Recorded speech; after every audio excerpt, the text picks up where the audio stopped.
주님께서 여러분과 함께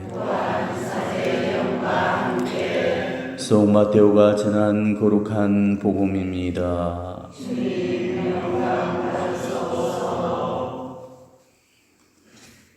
그때 예수님께서 제자들에게 말씀하셨다. 너희 가운데 두 사람이 이 땅에서 마음을 모아 묻시던 청하면 하늘에 계신 내 아버지께서 이루어 주실 것이다. 두 사람이나 세 사람이라도 내 이름으로 모인 곳에는 나도 함께 있기 때문이다. 그때 베드로가 예수님께 다가와 주님, 제 형제가 저에게 죄를 지으면 몇 번이나 용서해 줘야 합니까? 7번까지 해야 합니까? 하고 물었다. 예수님께서 그에게 대답하셨다. 내가 너에게 말한다. 7번이 아니라 77번까지라도 용서해야 한다. 주님의 말씀입니다.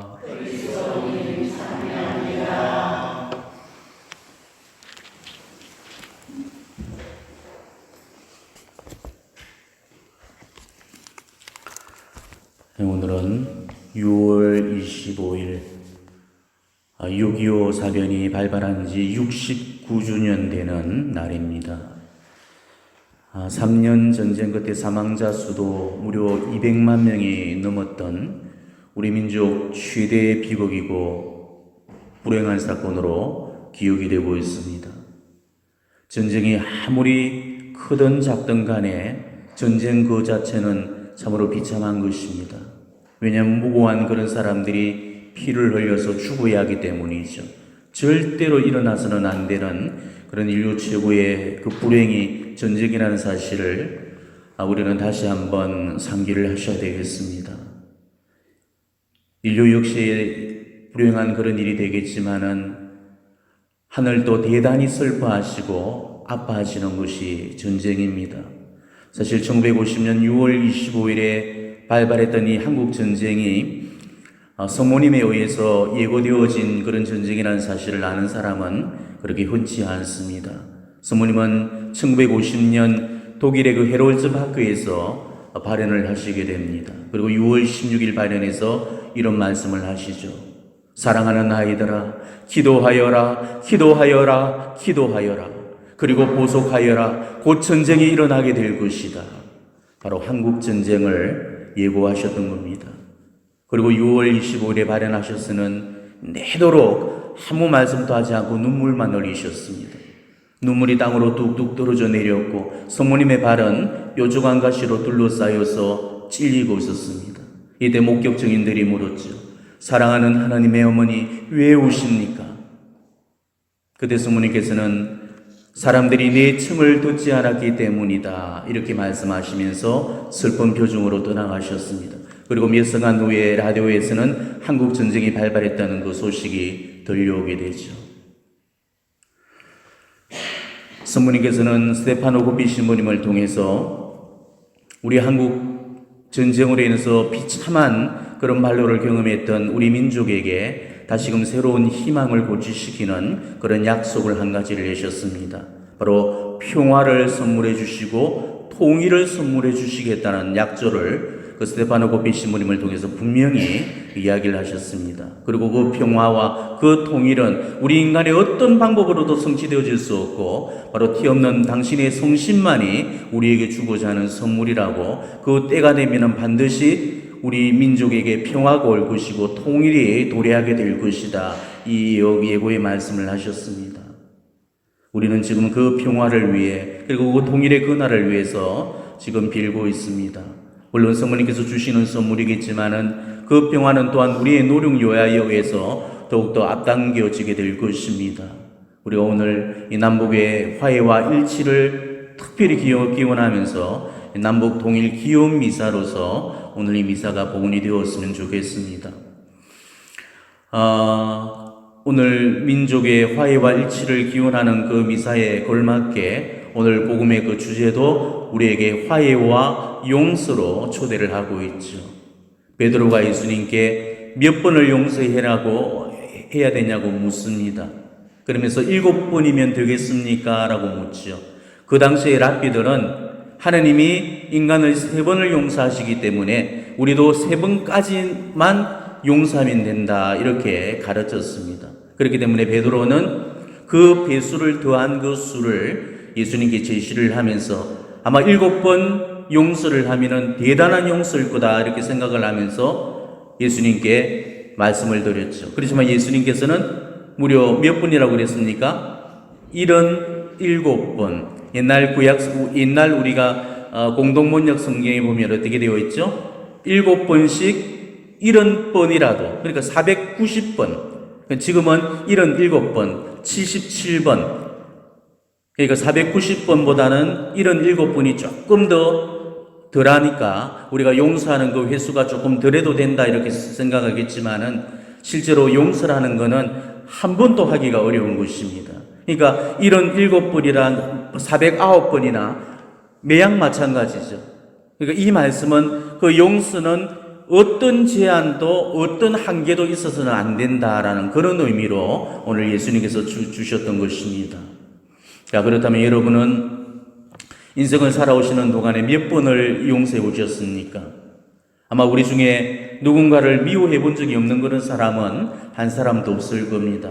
아마 사람이라면은 미움을 품지 않고 살아간다는 것은 불가능하거든요. 크든 작든 많든 적든 간에 어떤 식으로든지 미움을 품고 살아왔고 지금도 그 미움 속에 살고 있는 그런 분들도 적지 않으실 겁니다. 우리가 살면서 늘 경험하는 일이지만은 사랑하는 일보다도 미워하지 않고 사는 일이 더 어려운 일일 것입니다. 우리가 정말 미워하지 않고만 살 수 있다면은 우리는 지금보다 얼마나 더 행복해질 수 있겠습니까? 그렇지만은 현실은 그렇지가 못하다는 거죠. 어디를 가든지 한둘은 꼭 만나게 되는 그런 악연이 있습니다. 만나고 싶지 않지만은 만나지는 악연. 그는 너무나도 괴로운 일이죠. 그래서 불과의 그 복부경에도 보면은 사랑하는 사람은 못 만나서 괴롭고 미워하는 사람은 만나서 괴롭다, 이런 표현이 나옵니다. 하지만은 사랑하는 사람을 못 만나는 그 괴로움보다는 미워하는 사람을 만나서 있는 괴로움이 훨씬 더한 괴로움이죠. 사랑하는 사람을 못 만나는 그 괴로움은 그 마음속에 아름다운 그림이라도 남겨지지만은 미워하는 사람을 만나는 그 괴로움은 그 마음속에 추악한 증오만을 남기기 때문입니다.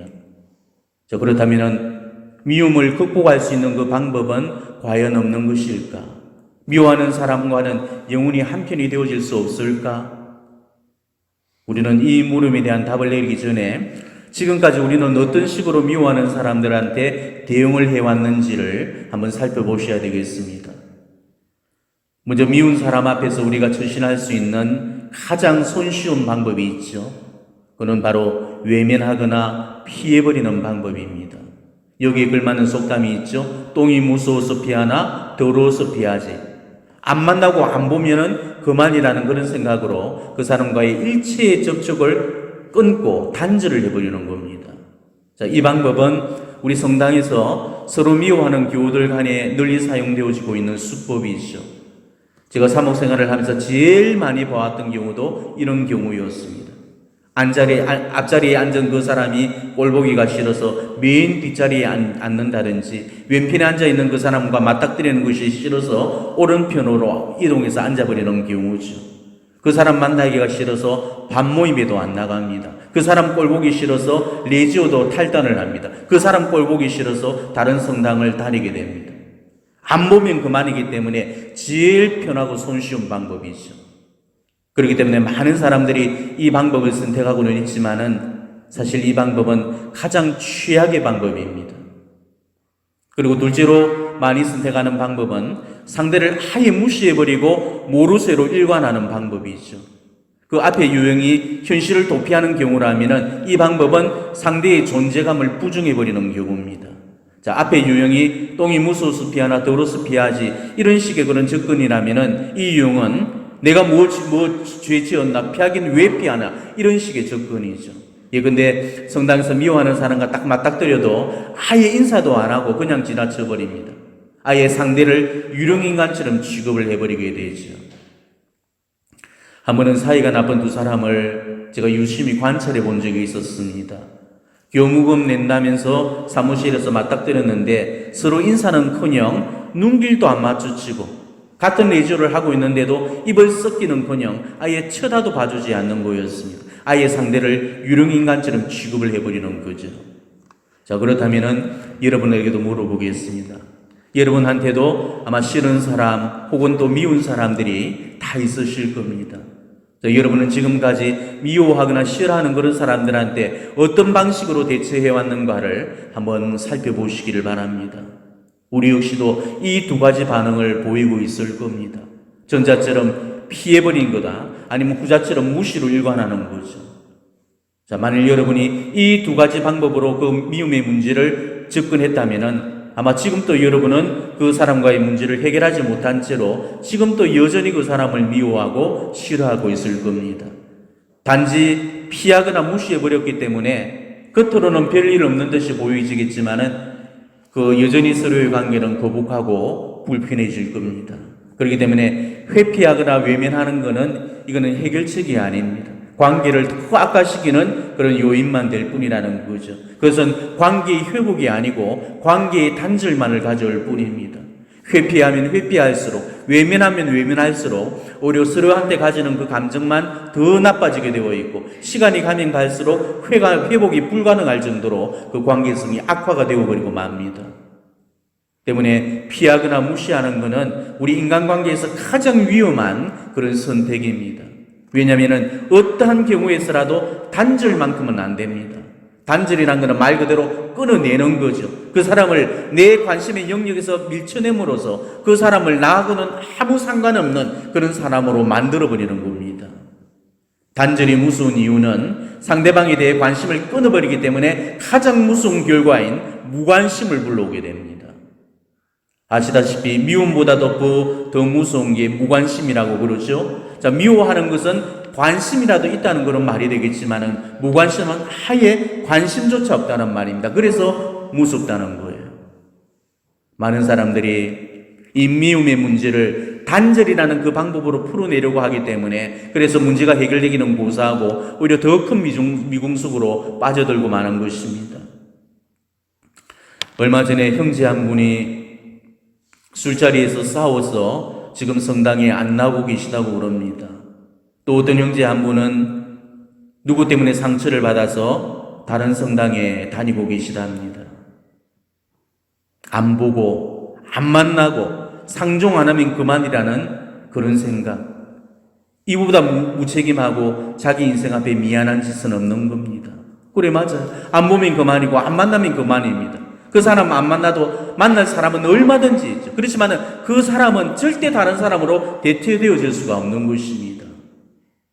때문에 미움의 문제를 우리가 풀기 위해서는 회피하고 외면하는 것, 그게 능사가 아닙니다. 그거는 가장 손쉬운 방법 같지만은 가장 무능한 방법이고 가장 최악의 결과를 불러오는 그런 방법이라는 거죠. 밉다고 잘라내고 싫다고 잘라내고 꼴보기 싫다고 잘라내고 이렇게 잘라내고 저렇게 잘라내고 그렇게 해서 내 인생에서 잘려나간 사람들이 지금 얼마나 됩니까? 우리가 모든 관계성의 문제를 이런 식으로 푼다면은 그거는 자기 삶을 파괴하는 그런 어리석은 행위가 되는 것입니다. 그러니까 피하고 외면하는 그 방법으로는 결코 원만한 관계 해결의 실마리를 우리는 찾을 수가 없습니다. 이럴 때 우리는 수용성의 패러다임을 선택해야 합니다. 우리 인간은 자기가 싫어하는 것에 관해서는 무조건 싫다고 단정을 내리게 되고 내치거나 자기 영역 밖으로 밀쳐내버리게 됩니다. 그렇게 되면 영원히 그 관계성의 복구나 회복이 불가능해지게 되죠. 우리 인간은 하느님의 모상을 닮은 그런 존재들이기 때문에 인간은 자기도 자기를 다 알지 못할 만큼의 그런 깊이를 지니고 있는 무한한 존재들입니다.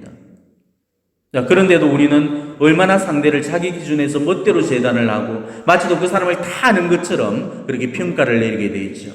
내가 경험했던 그 사람의 한두 가지 면만 가지고 그 사람 전체를 평가할 때가 얼마나 많은지 모릅니다. 이런 경솔함이 결국은 인간관계의 얼룩을 만들어 놓게 된다는 것입니다.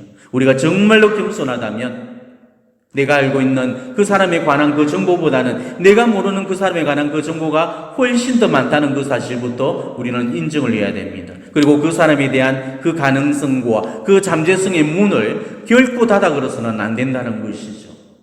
그런데도 우리는 어떻습니까? 그 사람이 나한테 어떤 잘못이나 실수를 범하게 되면은 마치 그 사람을 다 아는 것처럼 너무나도 쉽게 입을 대고 단정을 하고 지적을 하고 자기가 마치 더 심판관이 되는 것처럼 판단을 내리게 됩니다. 정말 우리가 이럴 때일수록 보다 더 겸손해져서 내가 다 모르는 정말 하느님만이 아실 그만의 장점이 있겠거니 그렇게 생각을 하면서 좀 더 참을성 있게 기다려주고 좀 더 인내하고 침묵하면서 내가 다 알지 못하는 또 다른 측면이 있을 수 있음을 봐줘야 되는데도 저 사람은 놀래저래 그러면서 그 사람의 잠재 가능성까지 탁 닫아 걸고 말게 되죠. 내가 지금 싫어하고 미워하고 있는 그 사람에 대해서 지금 우리가 내리고 있는 그 평가는 다분히 주관적이라는 사실을 우리는 알아야 됩니다. 지금 여러분은 내가 싫고 내가 밉다고 생각하는 그 사람을 얼마나 잘 알고 있다고 생각하십니까? 그 사람의 세계관, 가치관, 인생관, 철학과 신념, 자, 이런 것들은 깊은 대화를 나눠보지 않고서는 절대로 발견해낼 수 없는 것인데도 겉으로 보여지는 그 몇몇 가지들로 그 사람 전체를 평가하고 함부로 입을 댄다는 거, 이게 얼마나 무지하고 경솔한 짓이 되겠습니까? 내가 내리고 있는 그 사람에 대한 그 평가가 정말로 객관적인지 주관적인지부터 우리는 물어봐야 됩니다. 그 사람이 진짜로 내가 생각하는 정도로 그렇게 못됐고 악하고 나쁜 인간일까? 근데 우리가 가만히 보게 되면은 내가 그토록 미워하는 그 나쁜 인간한테도 친구가 있고 죽고 못 살 친한 사람이 있다는 것을 우리는 보게 돼 있죠. 나한테는 더없이 나쁜 인간이 남한테는 더없이 좋은 인간이 되고 있습니다. 자, 그렇다면은 좋고 나쁘다는 그 기준은 결코 객관적인 평가가 아니라는 것입니다. 다분히 주관적이라는 거죠. 내가 나쁘면 나쁜 거고 내게 악하면 악한 게 되어버리게 되는 것입니다. 우리는 신자들 가운데서 누가 나쁘니 누가 못됐니 그런 말들을 하지만은 사실 이 세상 사람들에 비한다면은 우리 신자들 중에 그렇지 나쁘거나 못된 사람들 그렇게 흔치 않습니다. 정말 사악한 그런 인간들도 있긴 하겠지만은 그거는 밀밭 속의 가라지들인 거고 웬만해서는 정말 인간의 허약함 때문에 실수나 잘못이나 허물이 드러나는 경우들이 대부분입니다. 신자들 속에서 상처받고 원수되는 일도 사실은 자기가 받은 상처 때문에 그런 거지 그 사람 자체가 나쁜 인간이 이어서 그런 것이 절대 아니라는 거죠. 우리가 어떤 사람에 관해서 부정적인 그 감정을 지니게 될 때 우리 판단은 부정적으로 변하게 되어 있습니다. 그리고 우리가 긍정적인 감정을 지니게 되었을 때는 우리 판단은 긍정적으로도 변하게 되어 있습니다. 예, 근데 내가 좋다고 느끼는 그 사람에 관해서는 그 사람에 대한 인식이 호감으로 흘러가게 되죠. 하지만 내가 미워하는 그 사람에 대해서는 그에 대한 인식이 또 반감 쪽을 향하게 되어 있습니다. 자, 우리가 이 사실을 안다면은 지금까지 내가 미워하고 있는 그 사람에게 내리던 그 평가는 다분히 부정적입니다. 왜? 우리의 감정이 인식을 지배하기 때문에 객관적인 판단을 흐려놓게 되거든요. 내가 지금 그 사람한테 내리는 그 평가는 어떤 사건 이후로 내려진 평가입니다. 그러니까 부정적인 그 부분만을 도려낸 평가라는 거죠. 내가 싫어하고 내가 미워하고 있는 그 사람도 원래부터 나한테 미운 놈, 처음부터 악한 놈은 아니었을 거예요. 세상에 원래부터 미운 놈은 없죠. 미움이라는 것은 어떤 사건이 만들어낸 결과입니다. 미워하는 감정은 그 사건 때문에 생긴 감정이고 미워하는 사람은 그 사건 때문에 미워진 거죠.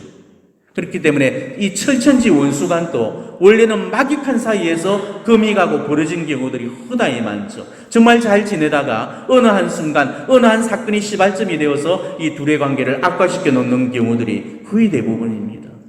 우리 성당에서 이 교우들 간의 관계라는 것도 그렇습니다. 대부분 이 안 좋은 그런 관계들이 처음에는 좋았다가 나중에 틀어지는 경우들이 대부분이라는 거죠. 그렇기 때문에 지금 현재의 그 좋지 못한 모습을 보는 게 아니고 과거의 좋은 모습을 우리는 먼저 봐줄 수 있어야 된다는 것입니다. 현재의 그 사람에 관한 그 평가는 어떤 좋지 못한 사건으로 말미암아서 내 부정적인 인식이 만들어낸 산물입니다. 악화되어 있는 그 부정적인 현재 속에서는 결국 관계 개선이 이루어질 수가 없다는 거죠. 이럴 때는 좋지 못한 지금의 그런 모습에서 우리가 과거를 볼 게 아니고 좋았던 과거의 모습에서 지금 현재를 볼 수 있어야 된다는 것입니다. 부정에서는 절대 긍정을 끌어낼 수가 없습니다. 부정적인 현재만 보게 되면은 과거의 긍정적인 그 모습까지도 다 부정적으로 변하게 되어 있죠. 긍정에서만 긍정을 끌어낼 수가 있습니다. 현재의 모습에만 집중을 하지 마시고 그 사람하고 좋았던 관계, 그 사람하고 행복한 시간, 그 사람이 나에게 잘해줬던 그 추억을 우리는 회상시켜야 됩니다. 그러면은 그 긍정이 지금의 부정을 치유시켜주는 거죠.